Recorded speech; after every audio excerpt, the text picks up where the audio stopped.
Assalamualaikum warahmatullahi wabarakatuh. Selamat pagi anak-anak. Bagaimana kabarnya hari ini? Semoga anak-anak di rumah dalam keadaan sehat walafiat. Hari ini kita akan belajar mengenai siklus air. Anak-anak nantinya harus mampu menganalisis siklus air dan dampaknya bagi peristiwa di bumi serta kelangsungan makhluk hidupnya. Selamat belajar. Baik, untuk siklus air yang biasa kita tahu, atau kita pelajari, itu ada 5 tahapan. Yang pertama, evaporasi. Yang kedua, transpirasi. Yang ketiga, kondensasi. Yang keempat, presipitasi. Dan yang terakhir adalah infiltrasi. Kita akan bahas satu persatu. Proses siklus air. Yang sudah tadi kita bahas ada 5 tahapan.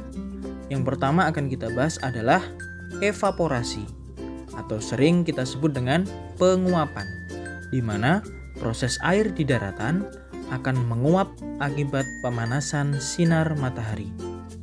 Proses yang kedua adalah transpirasi, yaitu proses penguapan air pada tumbuhan. Yang ketiga, kondensasi, yaitu perubahan wujud uap air yang memadat menjadi awan. Yang keempat, presipitasi, yaitu proses pencairan awan menjadi hujan. Dan proses yang kelima adalah infiltrasi, yaitu proses masuknya air ke dalam tanah. Itu kelima proses siklus air. Berdasarkan prosesnya, siklus air itu dibagi menjadi 3. Yang pertama adalah siklus air pendek. Seperti bisa kita lihat pada gambar, siklus pendek itu terjadi biasanya pada hujan di sekitar laut, di mana penguapan akan terjadi karena sinar matahari, kemudian melakukan proses kondensasi, dan pada akhirnya terciptalah hujan. Itu untuk siklus air pendek. Jadi tidak ada atau tidak terjadi adveksi, yaitu perpindahan awan. Kemudian proses yang kedua dinamakan siklus air sedang.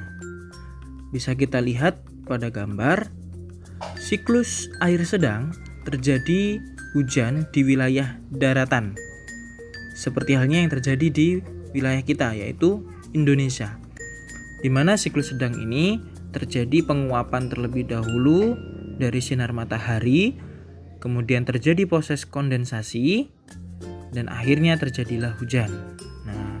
Adanya perpindahan awan. Jadi terjadinya hujan itu karena ada perpindahan awan.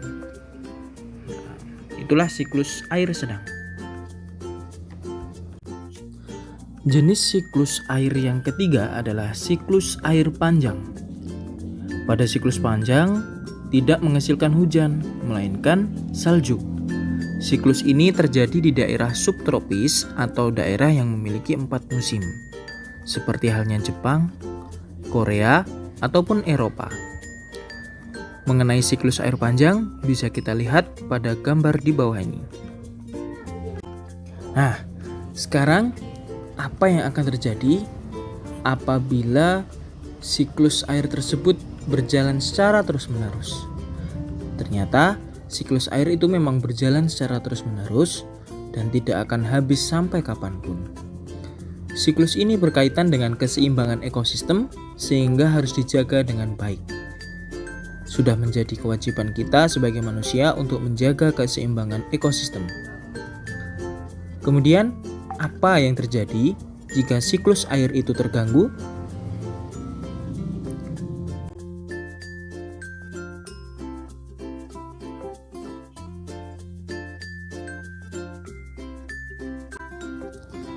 Setelah kita belajar mengenai siklus air, sekarang kita belajar mengenai manfaat air.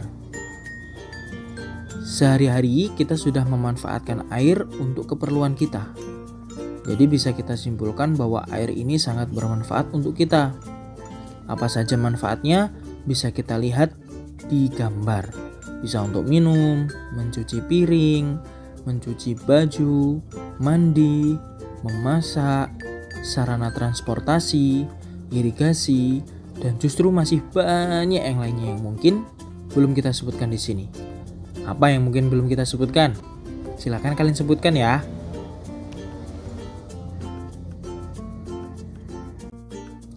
Nah, selain bermanfaat untuk manusia, air juga bermanfaat bagi hewan. Hewan kan juga termasuk makhluk hidup. Nah, kira-kira apa ya manfaat air untuk hewan? Jelas yang pertama untuk minum. Kemudian sebagai tempat hidup dan mencari makan. Ada juga sebagai mengatur suhu tubuh dan tempat berlindung. Contoh-contoh hewan apa saja yang ada di situ? Atau mungkin kegunaan yang lainnya? Bisa kalian sebutkan. Selain itu, air juga bermanfaat bagi tumbuhan. Nah, apa kira-kira manfaat air bagi tumbuhan? Ya benar, yang pertama untuk proses fotosintesis. Anak-anak tahu apa itu proses fotosintesis? Yaitu proses memasak makanan atau memproduksi makanan yang dilakukan oleh tumbuhan. Air berfungsi sebagai bahan fotosintesis dan juga pelarut zat hara. Selain itu, air bagi tumbuhan berfungsi juga sebagai tempat hidup. Tanaman yang tinggal di air biasa kita sebut dengan tanaman hidrofit. Sekarang kita belajar mengenai faktor yang mempengaruhi ketersediaan air tanah. Jangan lupa dibaca dan disimak ya. Apa saja yang sebenarnya menjadi faktor yang sangat berpengaruh terhadap ketersediaan air tanah. Di antaranya curah hujan, batuan, kemiringan tanah, vegetasi atau pepohonan.